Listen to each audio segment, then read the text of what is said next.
Bonjour à toi et bienvenue au message lumière de la famille Myriam.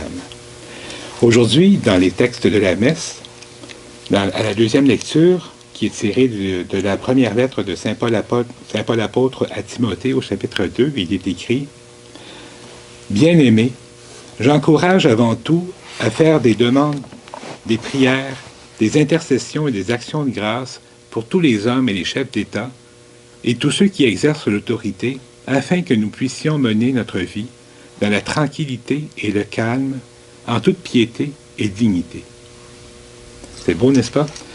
Saint Paul nous donne la marche à suivre pour qu'on ait une vie calme et tranquille. Alors c'est formidable. Oui, parce qu'il nous donne déjà la recette. Moi, je trouve ça merveilleux. En premier lieu, il nous dit de faire des demandes à Dieu. Il n'y a rien de plus facile que ça. Hein? Seigneur Jésus, j'aurais besoin, puis un tel a besoin. On fait souvent des demandes à Dieu. Mais la difficulté qu'il y a à faire des demandes à Dieu, c'est de ne pas reprendre nos demandes. C'est-à-dire de ne pas, à chaque fois dans la journée, Seigneur, je te demande, pour les mêmes intentions sans arrêt. On lui demande, on est convaincu qu'il le fait. Alors, la difficulté, c'est de ne pas toujours le reprendre. Il y a des petits moyens pour ça. En tout cas, moi, celui que j'avais trouvé, parce que quand un de nos proches vit une difficulté, des fois, ça nous affecte, puis on y pense beaucoup dans la journée. Puis l'inquiétude est là, puis elle va rester là. Mais quand on remet à Dieu, puis qu'on ne veut pas le reprendre, comment on peut faire? Moi, dans mon cas, ça a été à la messe, de mettre sur la patène mes demandes. Pas nécessairement toute ma liste d'épicerie, là, tel. Non, Seigneur, tu connais toutes mes demandes. Je te les remets. Et aujourd'hui, je ne les reprends pas. Je suis convaincu que tu le fais. Que tu inventes quelque chose. Puis je m'émerveille à l'avance, oui. Parce que je suis convaincu. Ça n'empêche pas que dans la journée, ça monte, ça continue à monter.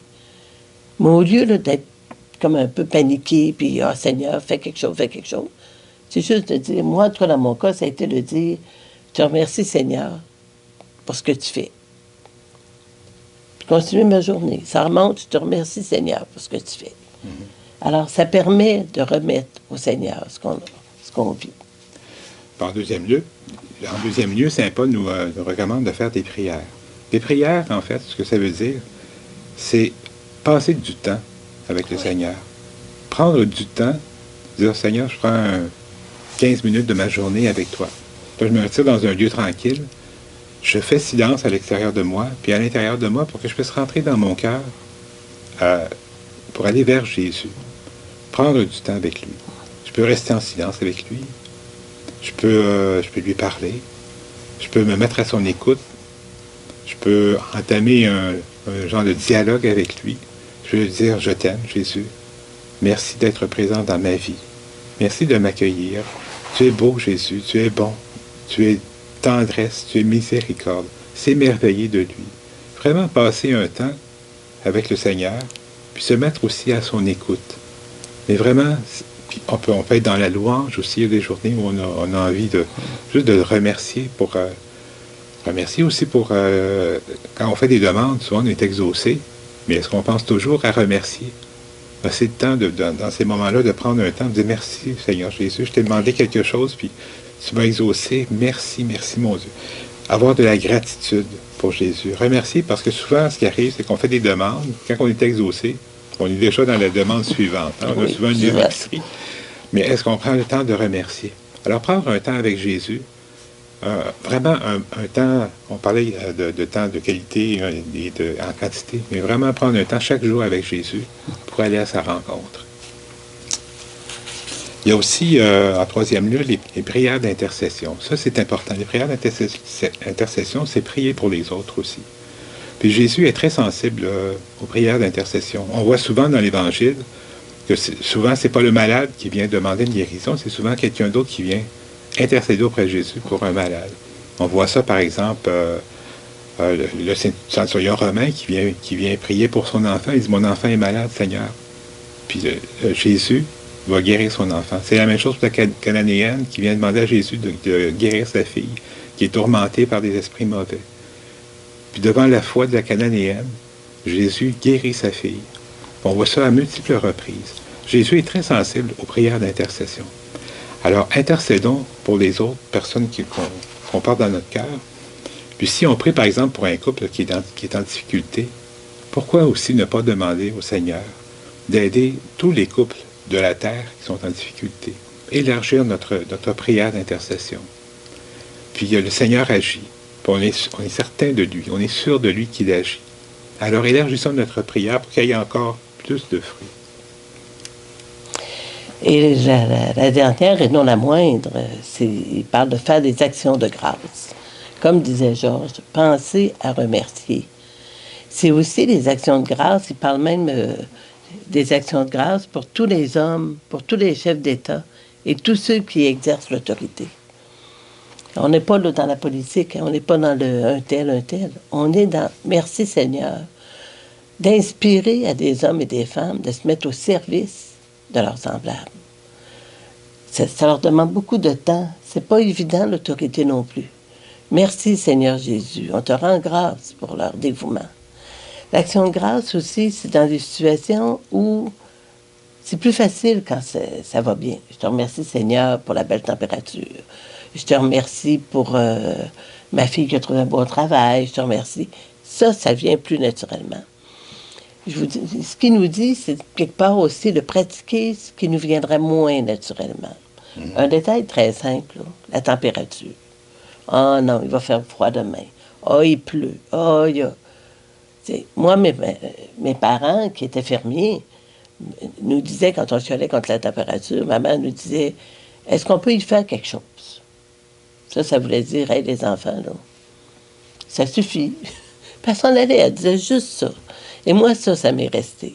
D'être capable de louer pour la température. Oui, il pleut. C'est peut-être pas fameux pour mon camping, mais merci pour les cultivateurs qui en ont besoin. Merci pour la terre qui en a besoin. Alors, c'est dans les petites choses, la louange, qui va faire que dans les grandes choses, on va être capable de louer.